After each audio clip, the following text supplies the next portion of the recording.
Hello नमस्कार दोस्तों, स्वागत है आपका आज के मुख्य समाचारों में। दोस्तों यहां पर आपको देखने को मिलेंगी सुबह से लेकर शाम तक की तमाम बड़ी खबरें, मुख्य समाचार, ब्रेकिंग न्यूज अपडेट्स के रूप में। तो दोस्तों आप सभी लोगों से रिक्वेस्ट है इस वीडियो को ज़्यादा से ज़्यादा लाइक और शेयर करें। तो दोस्तों सीधे चलते हैं आज की पहली बड़ी खबर की ओर। सुखबीर सिंह बादल ने कहा, प्रधानमंत्री ने कई अच्छे निर्णय लिए लेकिन 2019 की जीत के बाद बीजेपी का व्यवहार बदल गया।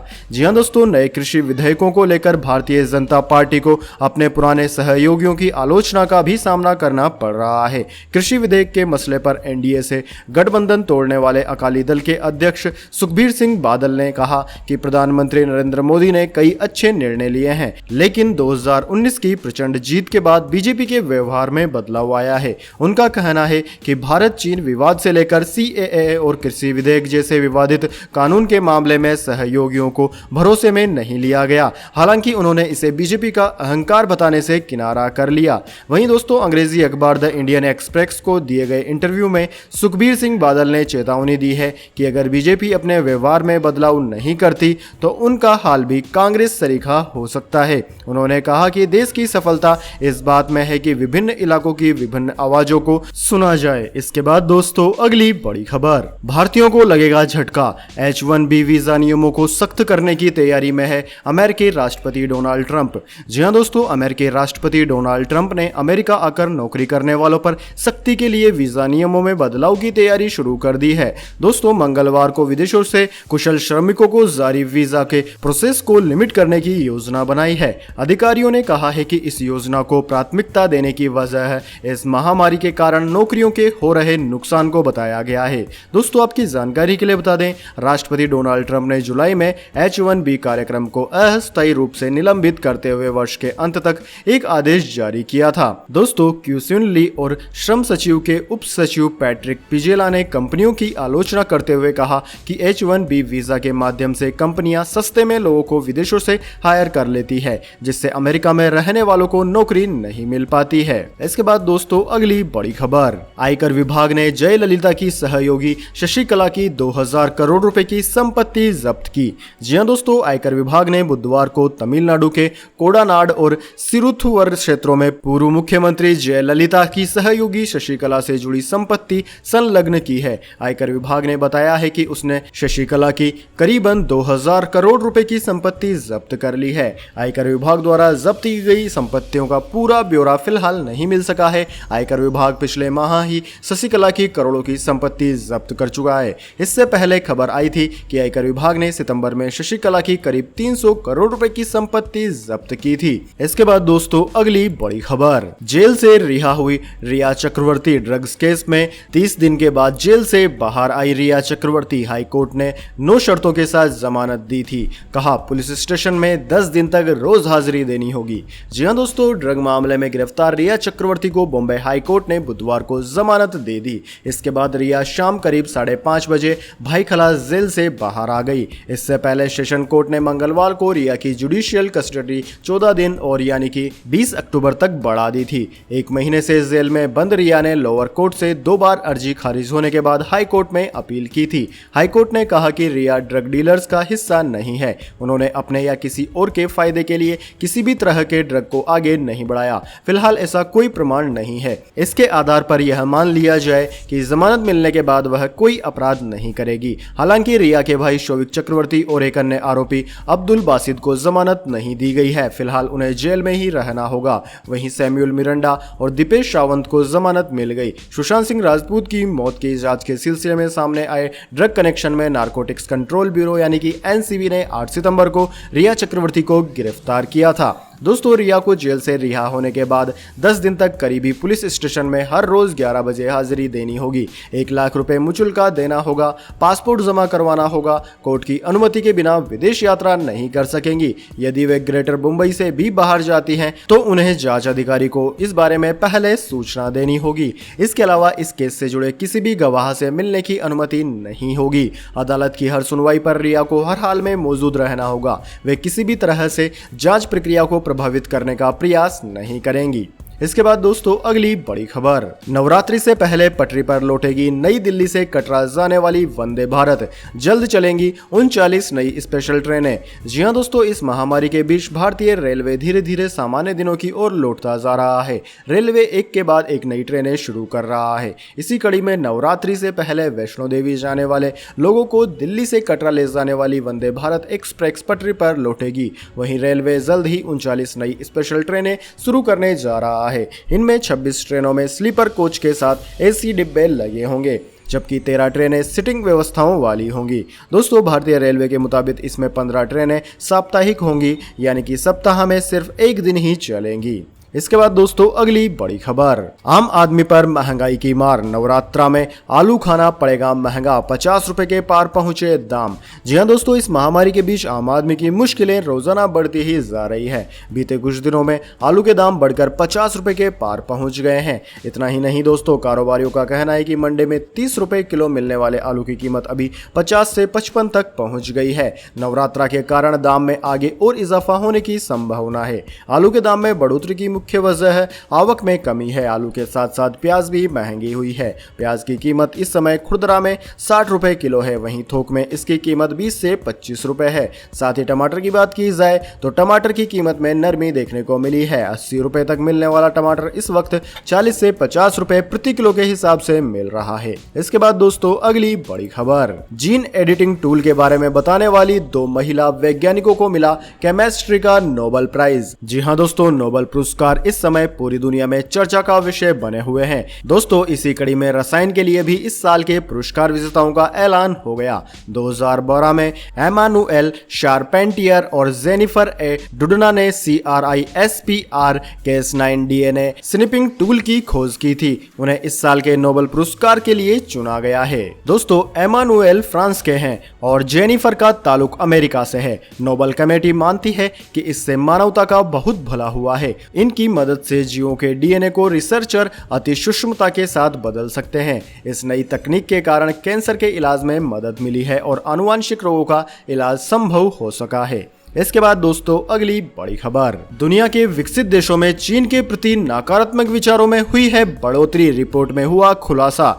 जी हां दोस्तों, प्यू रिसर्च सेंटर के एक नए सर्वे के मुताबिक दुनिया के कई विकसित देशों, विशेष रूप से ऑस्ट्रेलिया और ब्रिटेन में चीन के प्रति नकारात्मक धारणाएं तेजी से बढ़ी है। मंगलवार को सामने आए सर्वे में पता चला है कि चीन अपने पड़ोसियों सहित दुनिया भर के कई देशों के साथ विभिन्न व्यापारिक और राजनयिक विवादों में लिप्त है, जो कि अधिक आक्रामक राजनयिक दृष्टिकोण से प्रेरित हैं। उन्नत अर्थव्यवस्था वाले 14 लोकतांत्रिक देशों में किए गए सर्वे से पता चला है कि अधिकांश लोगों का चीन के प्रति प्रतिकूल दृष्टिकोण था, यानी कि विपरीत दृष्टिकोण। दोस्तों टेलीफोन के जरिए 10 सूचे से 3 अगस्त के बीच किए गए सर्वे में 14 देशों के 14,276 वयस्कों को इसमें शामिल किया गया था। सर्वे के अनुसार ऑस्ट्रेलिया के 81% लोगों का कहना है कि चीन के प्रति उनका प्रतिकूल दृष्टिकोण है। सर्वेक्षण में यह बात सामने आई है कि चीन के प्रति लोगों में ऐसा विचार पिछले साल के मुकाबले 24% बढ़ा है। ऑस्ट्रेलिया ने इस महामारी की उत्पत्ति को लेकर अंतर्राष्ट्रीय जांच की मांग की थी,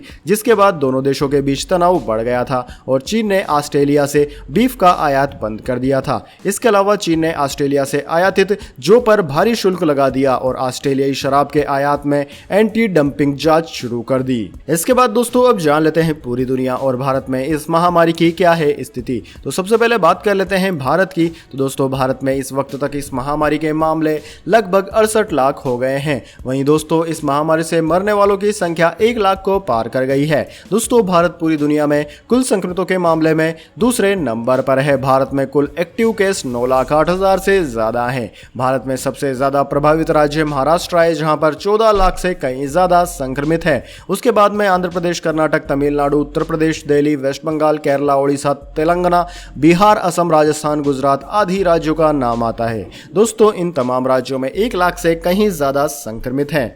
अब दोस्तों इसके बाद बात बात कर लेते हैं पूरी दुनिया की। लेकिन दोस्तों उससे पहले मेरी आपसे एक छोटी सी रिक्वेस्ट है, अगर दोस्तों आपको अभी तक हमारी न्यूज़ पसंद आई है तो इसे एक छोटा सा लाइक ज़रूर दे दें, और अगर आपको पसंद नहीं आई है तो बेशक आप डिसलाइक भी कर सकते हैं। लेकिन दोस्तों लाइक और डिसलाइक ज़रूर कीजिए, क्योंकि दोस्तों यही हमारी मेहनत का फल होता है और इसी से हमें पता चलता है कि आपको हमारी वीडियो पसंद आई है या नहीं। तो दोस्तों जल्दी से जान लेते हैं क्या है पूरी दुनिया की स्थिति। तो दोस्तों पूरी दुनिया में इस वक्त तक इस महामारी के संक्रमितों का आंकड़ा 3,58,00,000 को पार कर गया है, जबकि मौतों का आंकड़ा 10,50,000 के पार है।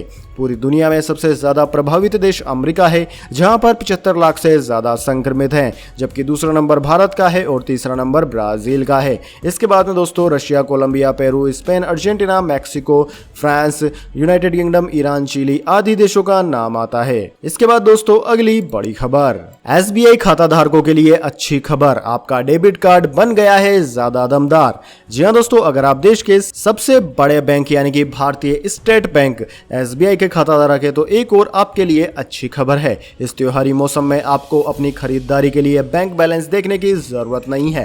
दरअसल दोस्तों SBI अपने खाता धारकों को जारी किए गए डेबिट कार्ड में एक खास सुविधा दे रहा है। स्टेट बैंक ऑफ इंडिया यानी कि SBI के अनुसार खाता धारकों को दिए गए डेबिट कार्ड को और दमदार बना दिया गया है। बैंक के अनुसार डेबिट कार्ड्स अब EMI सुविधा के साथ दिए जा रहे हैं। इसका फायदा उन ग्राहकों को होगा जो होम अप्लायंसेज और ऑनलाइन शॉपिंग करना चाहते हैं। ग्राहक अपनी खरीदारी को तत्काल आसान किस्तों में कन्वर्ट करवा सकते हैं। जानकारी के मुताबिक स्टेट बैंक ऑफ इंडिया खाताधारकों को दिए जाने वाले डेबिट कार्ड में प्री अप्रूव्ड EMI सुविधा दे रहा है। आपको यह सुविधा मिल रही है या नहीं, इसकी जानकारी बैंक से आप ले सकते हैं। दोस्तों संभावना है कि कई डेबिट कार्ड्स में यह सुविधा उपलब्ध नहीं है। इसके बाद दोस्तों अगली बड़ी खबर, इस दिन होगी एप्पल iPhone 12 की लॉन्चिंग, खरीदने की कर ले तैयारी क्योंकि कंफर्म है तारीख। जी हाँ दोस्तों, बहुप्रतीक्षित iPhone 12 का इंतजार अब बस खत्म होने ही वाला है। अगर सब कुछ ठीक रहा तो एप्पल अपने नए स्मार्टफोन iPhone 12 को अगले हफ्ते लॉन्च कर देगा।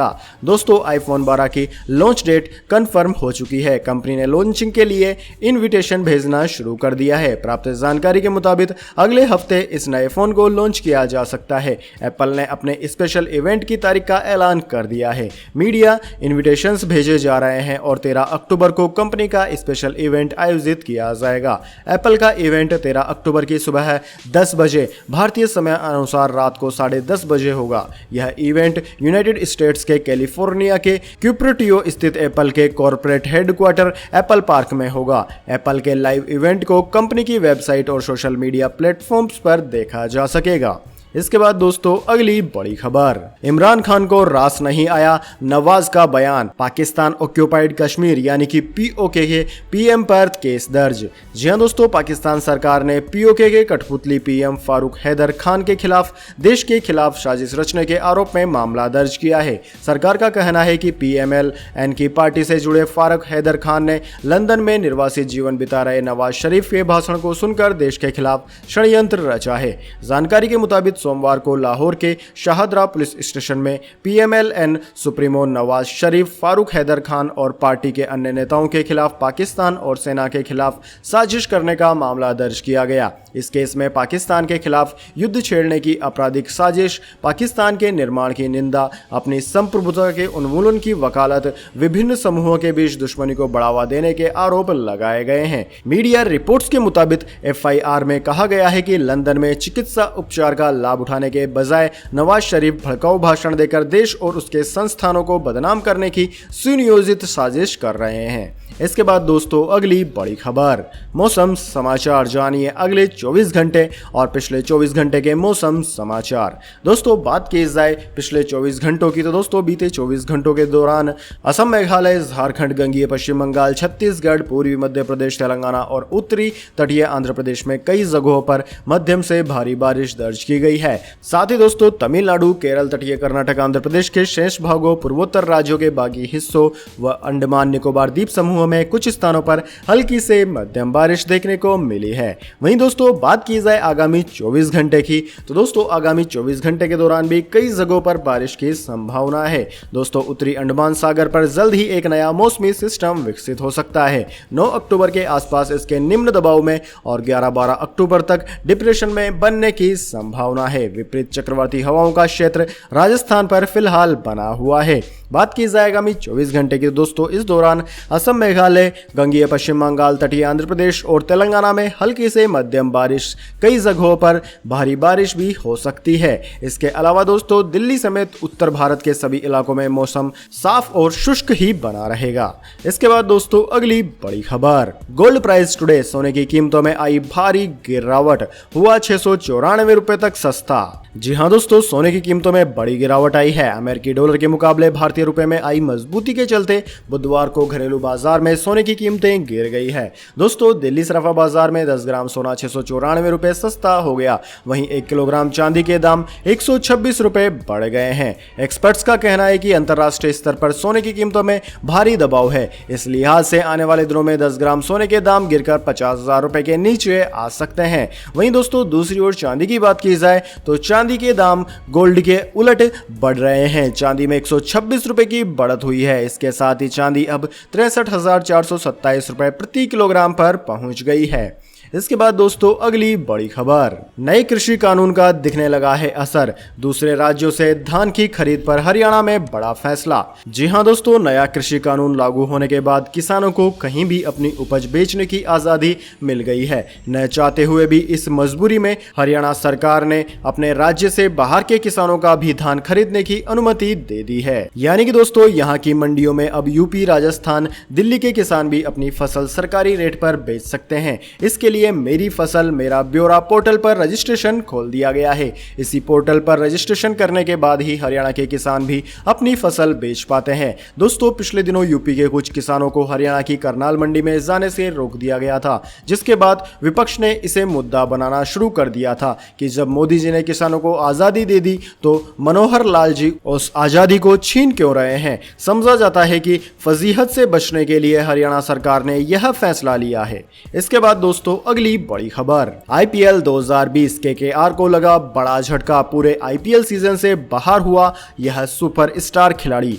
जी हां दोस्तों, इंडियन प्रीमियर लीग यानी कि आईपीएल के 13वें सीजन में लगातार खिलाड़ी चोट के शिकार हो रहे हैं। साथ ही उनके टूर्नामेंट के बाहर होने का सिलसिला भी जारी है। इसी कड़ी में कोलकाता नाइट राइडर्स यानी कि केकेआर को बड़ा झटका लगा है। केकेआर के तेज गेंदबाज और आईपीएल में जगह बनाने वाले पहले अमेरिकी cricketer Ali Khan IPL season 13 से बाहर हो गए हैं। अली खान को चोट के कारण टूर्नामेंट से बाहर होना पड़ा है। हालांकि अभी तक इस बात की जानकारी नहीं दी गई है कि उन्हें कैसी चोट लगी है। दोस्तों आपकी जानकारी के लिए बता दें, 2 बार आईपीएल का खिताब जीतने वाली केकेआर ने टूर्नामेंट से पहले इंग्लैंड के चोटिल तेज गेंदबाज हैरी गुरने की जगह रिप्लेसमेंट के तौर पर अली खान को अपनी टीम में शामिल किया था। दोस्तों आईपीएल की तरफ से जारी बयान में कहा गया है कि अली खान किसी आईपीएल फ्रेंचाइजी से जुड़ने वाले पहले अमेरिकी क्रिकेटर थे। दुर्भाग्य से अली खान को चोट लग गई है और वो प्रैक्टिस के दौरान चोटिल हो गए। इस कारण वो अब आईपीएल 2020 के बाकी मैचों के लिए उपलब्ध नहीं रहेंगे। इससे पहले दोस्तों आपकी जानकारी के लिए बता दें, अमित मिश्रा और सनराइजर हैदराबाद के भुवनेश्वर कुमार भी चोटिल होकर आईपीएल से बाहर हो चुके हैं। तो दोस्तों यह थी आज की तमाम बड़ी खबरें। इसके बाद दोस्तों अब बारी आती है आज के माइंड क्विज क्वेश्चन की। जी हां दोस्तों, एक आसान से सवाल का जवाब देकर आप जीत सकते हैं एक अमेजिंग सरप्राइज गिफ्ट हमारे यूट्यूब चैनल की ओर से। तो दोस्तों आज का सवाल आपकी स्क्रीन पर आ चुका है। नोबेल पुरस्कार किस महान वैज्ञानिक की याद में और उसकी संपत्ति से ही दिया जाता है? जी हां दोस्तों, अगर आप जानते हैं नोबेल पुरस्कार किस वैज्ञानिक की याद में और किस वैज्ञानिक की संपत्ति से दिया जाता है, तो जल्दी से कमेंट बॉक्स में उस वैज्ञानिक का नाम लिख दीजिए। अगर दोस्तों आपका जवाब होता है एकदम सही और आप चले जाते हैं लक्की विजेता के रूप में, तो आपको मिल सकता है एक अमेजिंग सरप्राइज गिफ्ट हमारे यूट्यूब चैनल की ओर से। तो दोस्तों जल्दी से अपना उत्तर कमेंट बॉक्स में लिख दीजिए, वीडियो को लाइक कर लीजिए और चैनल को सब्सक्राइब करके बेल आइकन भी दबा लीजिए। धन्यवाद। वंदे मातरम। जय हिंद, जय भारत।